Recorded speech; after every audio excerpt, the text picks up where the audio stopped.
இன்றைக்கி நம்ம என்ன பண்ண போகிறோம் அப்படின்னா பாம்பே ஸ்டைலில் சூப்பரான ரவா கிச்சடி செய்கிறோம். அதுக்கு கடுகு தாளிச்சிட்டு உருளைக்கிழங்கு, வெங்காயம், தக்காளி, கேரட்டு எல்லாம் போட்டு வெஜிடபிள்ஸ் எல்லாம் போட்டு தண்ணி நல்லா கொதிச்சிருச்சு.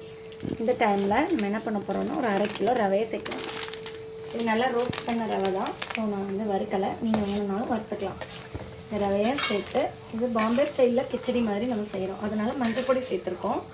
நீங்கள் வேணும்னா மஞ்சள் பொடி போடுறது உங்களோட ஆப்ஷன். பட் பாம்பேயில் வந்து இந்த கிச்சடிக்கு கண்டிப்பாக மஞ்சள் பொடி அவங்க சேர்ப்பாங்க. ஸோ நல்லா அப்படியே கிளறிட்டுருங்க, கட்டி பிடிக்காமல் இருக்கும்.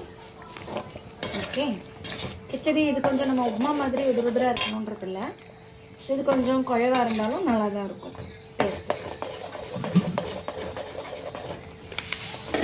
ஃபைனலாக கொஞ்சம் கொத்தமல்லி எல்லாம் தூவி நெய்யை ஊற்றி இறக்கிட்டிங்கன்னா நம்மளோட சூப்பரான பாம்பே ஸ்டைல் கிச்சடி ரெடி.